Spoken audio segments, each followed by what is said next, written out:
Hey, it's Greg here with MaritimeGardening.com, and I recorded this earlier today, but it was so windy I had to do a voiceover because it was just, you couldn't hear me. So here I am trying to get a bed ready for next year, and I grew potatoes and peas here last year, or this past season. And the reason I'm showing you this is just to show how easy it is with a no-till approach to prep a garden for a previous year. And really what I'm shooting for here is to create a compost pile in the garden that I'm going to be planting in next year. Next year I plan to plant squash and potato, basically squash in this particular garden. It's 8 feet by 8 feet, and it's kind of hard to get at. It's kind of an awkward shape. It's really not an ideal bed, but it's I think it'll work just fine for things like squash, because you really don't do much with them right until it's time to pick them. You're not in there all the time, and the way I'm going to set this up, there's not going to need to be much weeding or maintenance or anything, because the whole thing's going to be covered in paper, so it'll be weed suppressing. So I removed all the mulch and just put it aside. And this was a potato garden, so the soil was sort of uneven. So the only reason I removed the mulch was so that I could get at it with a rake, get at the underlying soil, and just even it all out. Right? And this whole thing took me, I don't know, I think this video is probably 10 minutes long. And the whole thing took me about 20 minutes start to finish. But of course I was filming. If I was just doing this without filming it, I think it probably would have taken me 10 minutes or so. Just to give you a sense of, how easy this sort of thing is, right? When I'm done, this garden will be ready for next year. There will be nothing left to do. So I got the soil on there. Now I just throw the mulch that was there, throwing that back on first, because that's the easiest stuff. It's going to break down the most easy. So I want to facilitate that, right? All the organisms in the soil, I want them working. I want them working on the stuff that I've put down. That'll generate heat, and that will keep this from freezing up to the extent that that's possible, right? Eventually it's going to get cold. I'm in Canada here, so eventually it's going to get cold, and things tend to freeze. But I think with the approach I'm doing here, the best approach to keep a garden from freezing up too much is to put a plastic dome over it. But I think this works pretty good too. So I put the existing mulch back on, and now I'm just putting some sort of half-rotten, nasty lawn clippings. Basically, it's just I got a place where I dump stuff. So I mowed my lawn, I don't know, months ago, and I just dumped all this dead grass there. So that's fine for this, right? Because when you're planting squash, all you do is you make a few holes and you put some seeds in the holes. So it really doesn't matter what state the mulch is on your soil. You're just going to be making a couple holes to put the mulch in. And now I just got some leaves that I picked up on the side of the road. I drive through the city every day on my way to and from work, and on my way home, if the traffic's not so bad, I'll pull over on a side street if I see bags, and I'm always on the lookout for bags of leaves. And I'll just throw a bunch in my trunk, and I can pick up about 3 a day. That's about how much I can fit in my trunk. Sometimes I put them in my front seat too. I got a small car. I've got a Kia Forte, which is a very small car, but it's fine for doing that. If you're chipping away at it, you can get enough material to get by. I used to have a big old truck. Now I just have a small car, and you can get by just fine. Gathering the mulches you need, even in a garden as large as mine. It's over 2,500 square feet. It's perfectly fine if you just are constantly vigilant, looking for things, like looking with an eye to gather materials as you come across them. Okay, so now I've put the leaves down, and I've created kind of, if you can tell from seeing here, kind of a dome shape.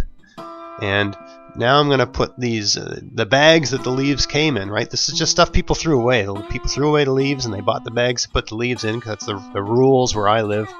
In this municipality, you can't put them in plastic. You have to put them in paper, which is great for me, because I need the leaves. I can use the paper. And it's biodegradable, so it's just great stuff. So I got the leaves in a kind of a dome shape, so it'll shed rain and Domes are also good for handling winds and things like that. So I'm just rearranging the rocks around the perimeter to hold the paper down and layering it. And you can see here I've kind of made an error, and I fix it later on in the second part of the video. You got to be aware of which way the prevailing winds come from and overlap the different layers. So I've got to overlap the wrong way, to be precise. I should have overlapped it the other way. The left side of your screen is west, and the right side of your screen is east. And the wind usually goes from west to east. So I should have had the west side sort of overlapping the east side, because that's the way the wind tends to go. But anyway, I think I fix it later on because I noticed that. I mean, I'm going to put some stuff on top to sort of hold it all in place, but it never hurts to be extra vigilant. I'm just showing you here how I cut the bags and turn them into sheets, right? And the bag's not a sheet, but I'm turning into a sheet of paper. It's pretty heavy stuff. I find good heavy-duty pair of scissors is the best way to deal with them. I find it's faster than anything else. You see me in my gardens all the time using knives and stuff like that, but for this sort of thing, I do find the scissors to be a lot quicker and a lot easier. So that's what I do. I just, and I hoard these things, right? Whenever I have a bag of leaves and I use the leaves, I'll just take the bag and roll it up and stick it in my shed. And at any given point in time, I might have a couple of dozen of these just set aside. I think actually in this video run out of bags, and I need to get a couple more, so I leave and get some more out of my shed. And I got to put a couple. It's fairly windy. Obviously, it was too windy to actually record this. So there I am. I'm talking here about the direction of the wind and how I layered the bags to minimize the probability of the wind lifting up the bags and blowing them all over the place. I don't know if you can tell that with my hands, with my really bad sign language there, but I just moved the bags around so that they were overlapped in such a way to guard them from the prevailing winds. Anyway, just finishing up there, so you can see the left side is over top of the right side, and that's the way you want it to be because the wind's coming from the left side, so it'll prevent it from lifting up.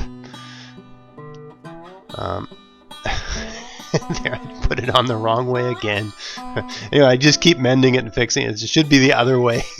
I think I fix it later on. Anyway, when it's windy like this, you gotta use things to weight things down so they don't take off on you. And there's me noticing, there, fixed it proper. That's the way it should be, right? Taking into account the prevailing winds.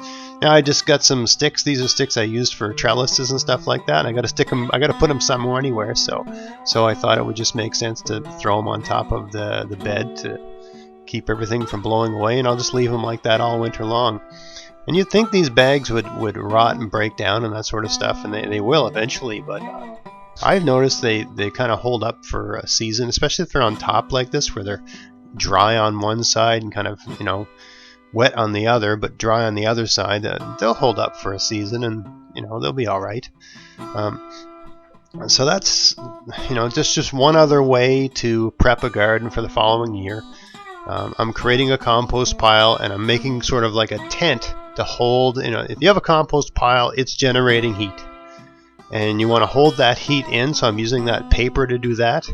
And I'll do an experiment, and I did some stuff like this last year. And in February, I'll come out here with a thermometer and jam a hole in there and see how much warmer it is in the core of that than out in the air. I predict that it will actually have some heat.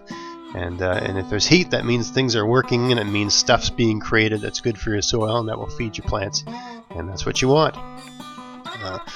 So that's how we do it. So I hope you found that interesting, and I hope this isn't too strange listening to me talk while you can see me talk on the screen. I'm just trying to make trying to make use of the footage. It's kind of a disaster the way things went. If I actually let you listen to the volume of this, you couldn't hear a word I was saying. It was so unbelievably windy outside. So anyway, I hope you found this interesting, and if you did, please like, share, subscribe. Check out my podcast, maritimegardening.com, and until next time, get out there, get at it, and have fun in your garden. Thanks for watching.